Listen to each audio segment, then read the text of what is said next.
Bonjour, ici Julie et Claude de l'Institut BioCoaching. Savez-vous que le corps humain a des capacités d'auto-guérison vraiment étonnantes? Alors, dans la capsule vidéo qu'on vous prépare, vous allez avoir un très bel exemple des différents stress en lien avec les problèmes de thyroïde. Mais attention, parce que cette histoire, elle va probablement élargir vos horizons. Ça se pourrait-tu? Ça se Pourrais-tu? Ça se pourrait-tu? Ça se pourrait-tu? Ça se pourrait-tu?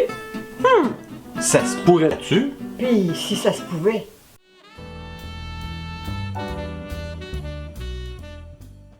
On a reçu le témoignage d'une jeune femme de 18 ans qui a complètement guéri d'une hypothyroïdie sévère. Lors d'un séminaire, cette jeune femme qui était présente avec sa maman fait des liens suivants à force d'entendre des histoires de cas et toute la logique de ce mode de fonctionnement-là. Et on vous résume cela. Alors elle, quand elle est née, elle était jumelle. Donc elle est sortie en premier, tout s'est bien passé. Puis au moment où sa jumelle est sortie, il y a eu des complications. Les complications étaient assez sévères, c'était une hémorragie cérébrale. Et ça a donné, les médecins ont fait ce qu'il fallait pour lui sauver la vie. Par contre, il y a une légère paralysie motrice. Donc, elle est beaucoup plus lente dans ses déplacements et ça l'affecte beaucoup.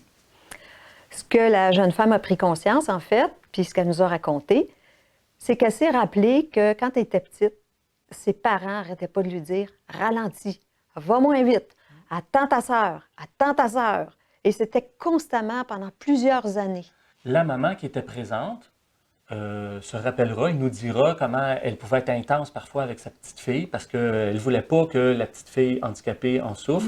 Et elle disait à sa fille avec beaucoup d'intensité parfois « Tu vas trop vite, attends ta petite sœur, t'es pas une bonne petite fille ». Elle a réalisé par la suite qu'elle avait fait ce qu'elle pouvait en tant que maman. Mais la petite fille, elle, qui prend tout ce stress-là, ça l'a affectée. Quel lien feriez-vous entre les stress de la petite fille et son hypothyroïdie?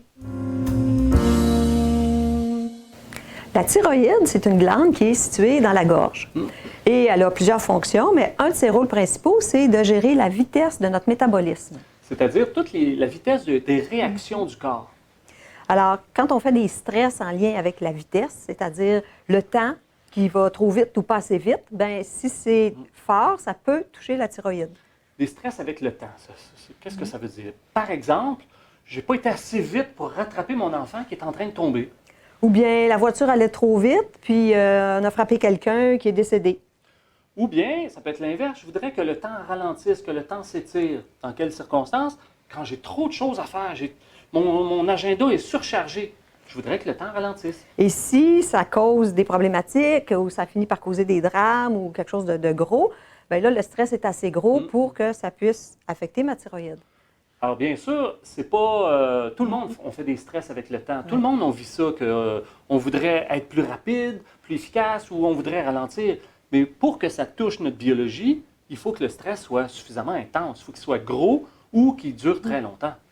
Dans le cas de cette jeune fille, quand elle était petite, c'est pendant des années qu'elle s'est fait dire par sa maman « Ralentis, attends ta sœur, ralentis, attends ta sœur ». Donc, à un moment donné, ça devient ingérable et quand ça se biologise, c'est la thyroïde qui va être touchée. Il n'y a pas de hasard. C'est la logique biologique. Cette jeune femme-là, elle a compris son histoire, elle a fait les bons liens, puis grâce à la méthodologie qu'on partage dans les séminaires, elle a pu tout libérer les stress qui étaient en lien avec sa pathologie.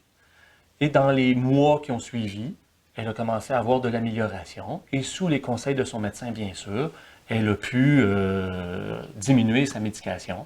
Et en quelques mois... elle était complètement guérie. Cette histoire, elle nous démontre encore une fois la logique biologique. Hé, c'est pas fou! C'est pas fou. C'est pas fou! C'est pas fou, hein? C'est pas fou! C'est pas fou! C'est pas fou, hein?